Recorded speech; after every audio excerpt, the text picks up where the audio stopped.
What is up, everybody? Welcome to another episode of Marvel Standom. I am your host, Mike Cicchini, the editor-in-chief of denofgeek.com, and with me for all time and always, I have Den of Geek news and features editor Kirsten Howard, and Den of Geek TV editors Katie Burt and Alec Bajalin. This week, we are talking about What If Episode 3, which is about what if Earth's mightiest heroes never actually came together because they croaked.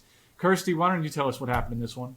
In episode 3, Nick Fury is at the center of a whodunnit when the OG Avengers are mysteriously killed by an unknown assailant pre-Battle of New York. Nick and Natasha Romanoff eventually uncover the murderer as Hank Pym, who is out for vengeance because in this branch timeline his daughter Hope joined S.H.I.E.L.D. and died in the line of duty. Hope was seemingly killed by Bucky Barnes on a mission that Natasha was supposed to be on in the sacred timeline. Meanwhile, Loki invades Earth and wins, and Nick has to smash his Captain Marvel like and subscribe button. Nice. Well, that about sums it up. Thank you, everybody. We'll see you back next week for another episode of Marvel Standom. But what did everybody think of this one? Because I feel like for the majority of Marvel fans out there, this is going to feel like the most complete What If episode yet. And for comic book fans, this is the one that feels the most like a What If comic, primarily because it's the first episode where everything turns out way worse than it was supposed to. So, what were everybody's thoughts on this? I enjoyed this episode so much. I think one of the benefits of doing a show like this is being able to commit definitively to major character deaths, which makes me sound very nihilistic, but it was very jarring for me to see all these major characters just die, like, unceremoniously. It really highlighted how much plot armor they're usually all wearing at all times. And I also think this was the most ambitious episode in the sense that it tied together so many different movies, which is probably easier to do near the beginning of the MCU. This was my favorite as well. And I think it might have something to do with the fact that the previous two, while both were great, were really tied to one particular arc in one particular movie. This is the first What If episode that feels kind of like its own sprawling adventure, even though it's borrowing from pretty much every Phase 1 movie. It becomes its own story pretty quick. I mean, like the moment that Tony Stark just like chokes to death in front of you, things get very heightened very fast, and it becomes a really interesting discursion. Yeah, this one was fun, and I also just like it was a fun twist at the end that you could kind of see coming maybe like 2 to 3 minutes beforehand, which to me is a mark of a good twist. Yeah, I really enjoyed it. It was very much in the spirit of the What If comics, or at least quite a huge chunk of them. And, you know, it's a little Nick Fury-centric murder mystery. What's not to like? My headcanon title for this episode is Nick Fury and the Terrible, Horrible, No Good, Very Bad Week. I was a little bit lukewarm on this one. I don't know why, and I know that I'm going to be in the minority, not just here, but in fandom at large, because it was really great getting... this is like the most Fury and Coulson we've had, I feel, together outside of Captain Marvel, maybe. So that was like really nice. Like I always love seeing the two of them like working together really closely. I really loved the way they handled Natasha in this. That fight in the back of the S.H.I.E.L.D. prison transport truck was so awesome. So like there's lots of really good moments in it. I just kind of felt the whodunit elements were a little bit dopey. If this is my least favorite of the 3 What If episodes we've had so far, it's like everything else with the MCU. Like, even when it's not, like, hitting on all cylinders for everybody, it's still really, really good. So, and I enjoyed some of the visual flourishes in this, too. Like, every now and then you'd see the Watcher's silhouette, like, over the desert or behind the Golden Gate Bridge, and I thought that was just kind of, like, fun and ominous. It almost felt like this should have been the first episode in some ways. What were everybody's favorite moments in this? Agent Coulson in particular is just a Marvel comedy titan. He really is. His line to Fury is like, "Sir, he is gorgeous," upon seeing Thor. It's like, it's a good description. I'm not goofing around. His password is Steve, I heart Steve 0704. And then also just probably Hank Pym fully embracing just his monster potential. One of the lines outside of Coulson that made me laugh out loud was the part where Fury, mentions giving Loki his pound of flesh, and Loki's just like, I'm gonna need the entire corpse. Some of my favorite moments came in I don't even want to call them tangential references. Definitely one of the tangential references I would say was Black Widow, in the sense that I was thinking about that movie a lot while watching Natasha's stuff in this, because I've just watched it and it's such a Natasha-centric film. But also, I was surprised how intrigued I was by seeing Mark Ruffalo's Hulk here, kind of like brought into the MCU at this point. And yeah, I was thinking about the Incredible Hulk a lot, which I did like. The Incredible Hulk is one of those kind of forgotten Phase 1 movies at this point. It was still when it was under Universal's production banner. You have a different actor as Bruce Banner entirely with Ed Norton. But you know what? Incredible Hulk is an interesting movie.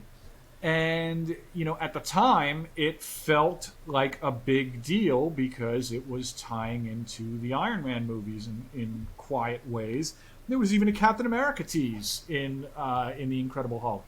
So stuff like that makes it an important part of the MCU and just kind of an interesting relic of a time when shared cinematic universe storytelling was still a novelty, which now we're all like almost tired of it, right? I've got to give a shout out to Lake Bell in this episode, who not only makes for an incredible Poison Ivy in Harley Quinn, but just absolutely nailed Scarlett Johansson's voice in this, to the point where I was genuinely unsure who was doing the voice. And of course, when I found out it was Lake Bell, I was like, oh, of course.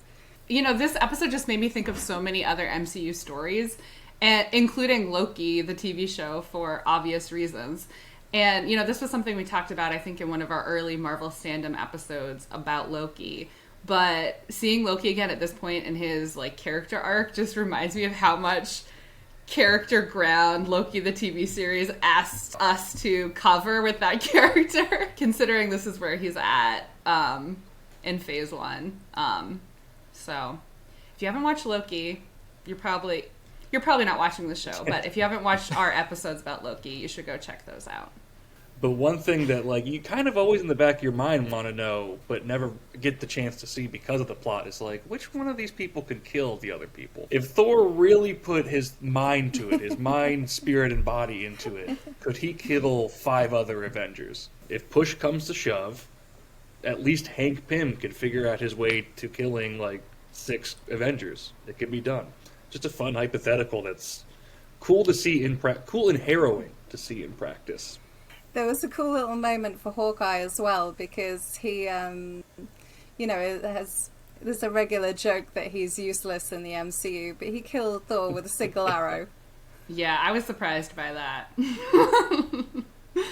Even after seeing Ant-Man and Ant-Man and the Wasp, and they're cute, fun movies, especially Ant-Man and the Wasp was great, but it's still not the kind of they're not the movies that you associate with dangerous powerhouse characters. They're fun, they're heist movies, they're light comedies, they're all these different things. You're gonna look at these characters a little bit differently after this. Yeah, I've seen the sensibility of What If compared on the internet to a lot of what fan fiction does, which I think is an interesting comparison of just spinning out different parts of canon into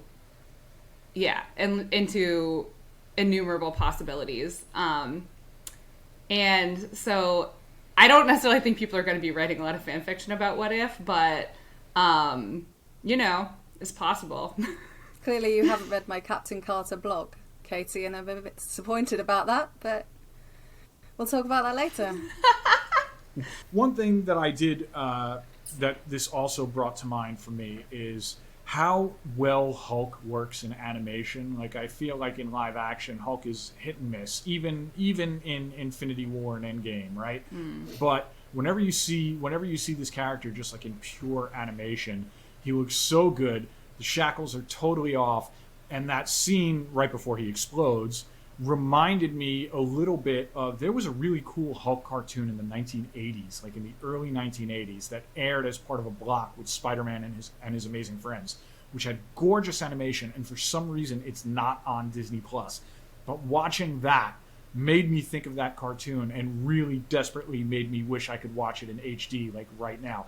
I could watch an entire Hulk episode of What If and not bat an eye, and I would probably rather do that before I'd watch like another full Hulk movie at this point. Yeah, this is something that came up, I think, when we were talking about the Captain Carter episode and the action that was possible in that episode that isn't really possible in the same way in live action. And I do think there's something about animated storytelling that suits superhero storytelling. And I think part of that is, you know, when you, even though CGI is amazing, when you watch that transition from an actor acting to a CGI version of that actor to a certain extent acting, there's something lost in that transition, I think. But when you're watching that happen in cartoon, you don't get, there's not a jump. Like, it's still the same form, it's the same character. I think there might be possibilities in animated storytelling that live action storytelling just can't do when it comes to superheroes and these kinds of larger than life characters. And that is it for another episode of Marvel Standom, everybody. Thank you so much for watching. We will be back next week with another episode of What If. We'll also be back with a deep dive into Shang-Chi and the Legend of the Ten Rings. And did you know we did a bonus episode this week? We sure did. We broke down the first trailer for Spider-Man No Way Home. Make sure you check that out when you're done with this one. Follow us on Twitter, at Marvel Standom. We're also at Den of Geek US and at Den of Geek. Make sure you check out our web home of denofgeek.com. You can go to denofgeek.com/Marvel for all of our Marvel coverage. And don't forget to subscribe to us on Spotify as well. Marvel Standom is everywhere, folks. We are taking over the multiverse. We will see you soon. Thanks for watching.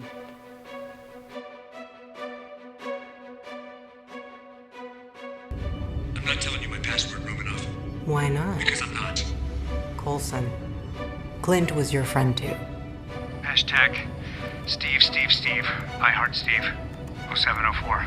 Wow. Good one, Coulson. What? No, nothing. That's great.